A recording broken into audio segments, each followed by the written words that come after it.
வணக்கங்க. ஹரக் செல்லுங்க சேனலுக்கு உங்கள வரவேற்கிறேன். நம்ம ஜனநாயகம் படம் பத்தி தான் பார்க்க போறோம். இப்போ வந்து உலகம் ஃபுல்லா அதான் பேச்சு. ஏன்னா 9ஆம் தேதி வந்து ரிலீஸ் ஆவறதா பொங்கலுக்காக 9ஆம் தேதி ரிலீஸ் ஆவதா இருந்தது. அதுக்கப்புறம் 10ஆம் தேதி வந்து அந்த பராசக்தி படம் வரப்போது. அது ஒரு இஷ்யூ போயிட்டு இருந்தது.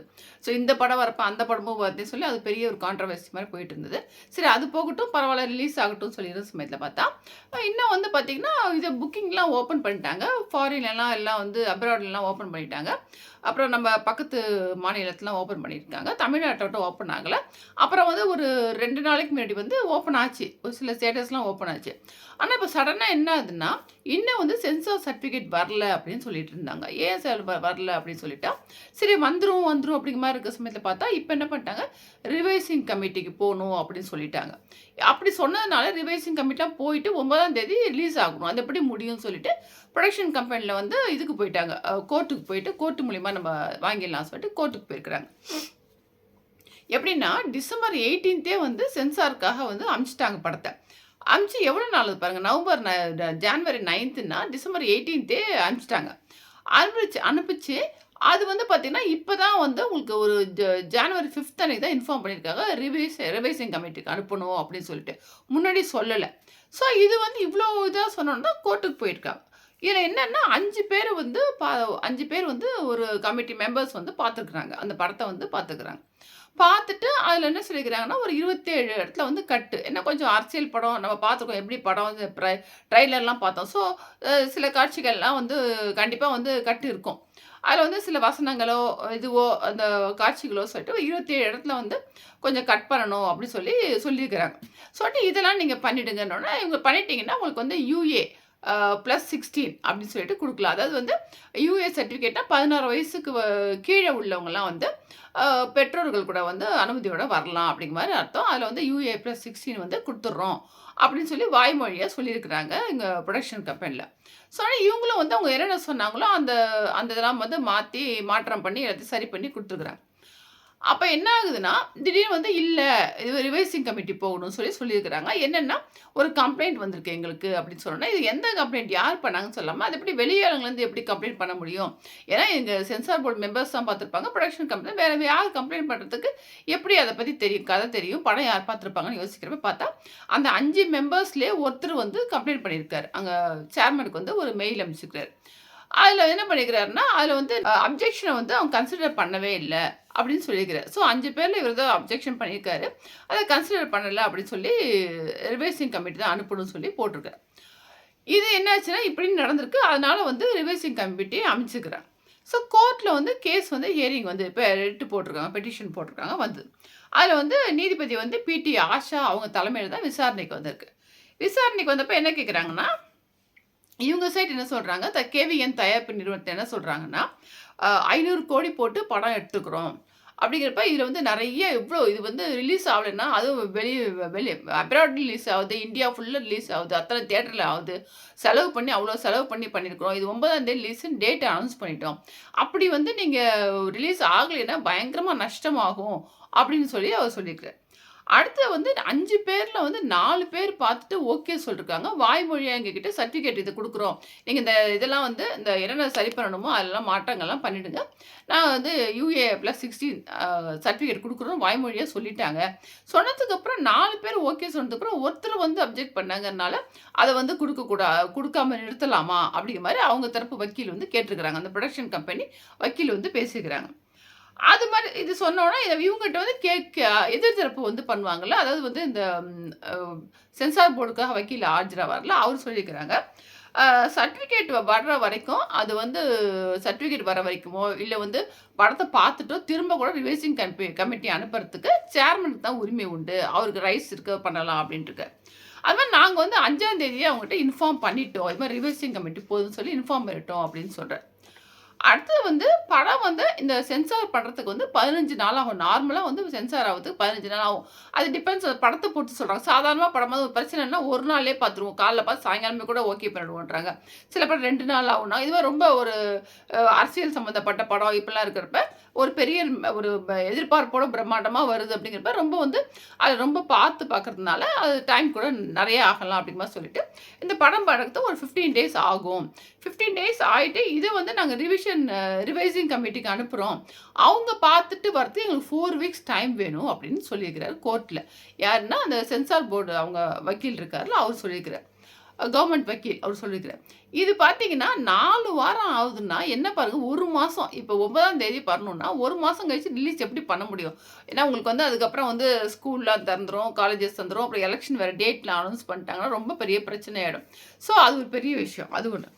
அடுத்து வந்து இது வந்து சேர்மனோட முடிவு தான் ஒழிய, கவர்மெண்ட் சென்ட்ரல் கவர்மெண்ட்லாம் எதுவும் தலையிடல. அவங்க இதெல்லாம் தலையீடு கிடையாது. எங்க சேர்மனோட முடிவு தான் அப்படின்னு சொல்லியிருக்காங்க. ஏன்னா, இது வந்து நெறைய நெறைய வந்திருக்கு எதிர்ப்பு. அது என்ன சொல்றாங்கன்னா, சென்ட்ரல் கவர்மெண்ட் தான் பண்றாங்க அப்படிங்கிற மாரி சொல்றாங்க. எப்படின்னா வந்து, ஏன்னா இந்த மெம்பர்ஸ்லாம் நியமிக்கிறதெல்லாம் வந்து சென்ட்ரல் கவர்மெண்ட். ஸோ அவங்க தான் பண்றாங்க அப்படிங்கிற வேண்டி காங்கிரஸ் சப்போர்ட் வந்திருக்கிறாங்க. அவங்களும் வந்து மத்திய அரச தான் குறை சொல்றாங்க.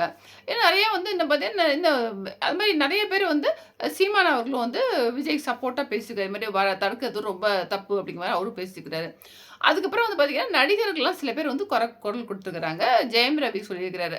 அதாவது என்னைக்கு வந்து அண்ணனோட படம் வந்து வருதோ, அன்னைக்கு தான் வந்து பொங்கலுக்குன்னு கிடையாது. என்னைக்கு அவர் படம் வருதோ, அன்னைக்கு தான் பொங்கல் அப்படின்ட்டு.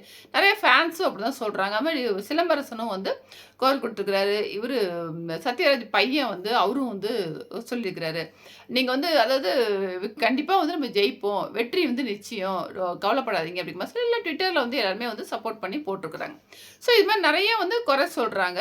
இவங்க தான் காரணம், அவங்க தான் காரணம். அரசியல்னா தான் அப்படிங்கிறது நெறைய பேர் சொல்றாங்க. ஃபேன்ஸும் நெறைய பேர் அப்படிதான் சொல்றாங்க. இது மாரி இது ஒண்ணு. அடுத்து வந்து 500 கோடி வந்து இது வந்து சென்சார் போர்ட்லேருந்து வக்கீல் சொல்றாரு. அவங்க வக்கீல் சொல்றாரு.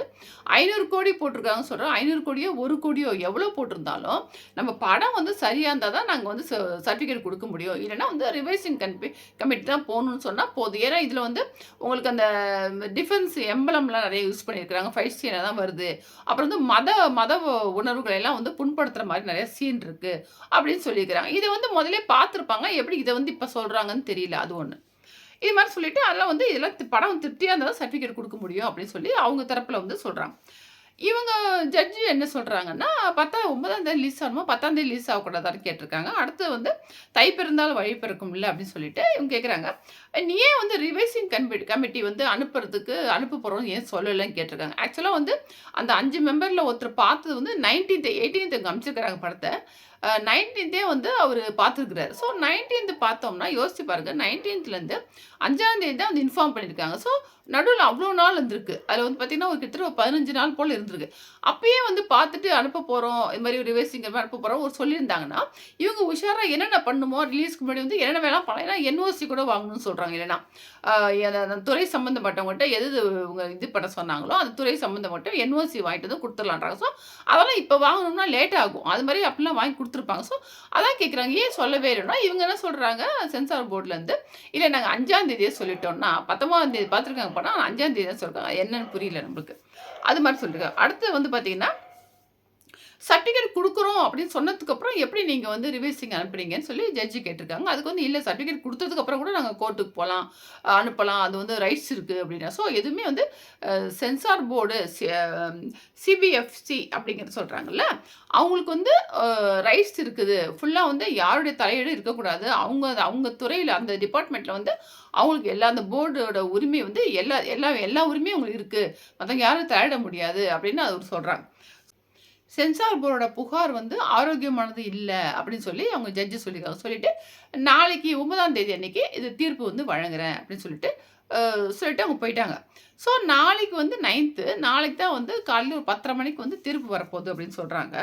இதுல வந்து எப்படின்னா, இதுல வந்து என்ன விதமா தீர்ப்பு வரப்போகுதுன்னு தெரியல. அவங்க வந்து இல்ல அவங்க சென்சார் போர்டு என்ன பண்றாங்களோ, அது பிரகாரம் தான் போணும் அப்படின்னா, அவங்க அவ்வளோதான் சொல்லியிருக்கிறாங்க. 4 வீக்ஸ் ஆகும் அப்படிலாம் சொல்லியிருக்கிறாங்க. ஸோ அவங்க என்ன ஸ்டெப் எடுக்கிறாங்க, அது பிரகாரம் போங்கன்னு சொல்லிட்டா, ஒண்ணு என்ன பண்ண அதுக்கப்புறம் வந்து அவங்க என்ன சொல்றாங்களோ சென்சார் போர்டு, அத வச்சு தான் இவங்க வந்து அதுக்காக வந்து என்னென்ன கேட்குறாங்களோ அதெல்லாம் குடுத்து ரிலீஸ் பண்ணணும்.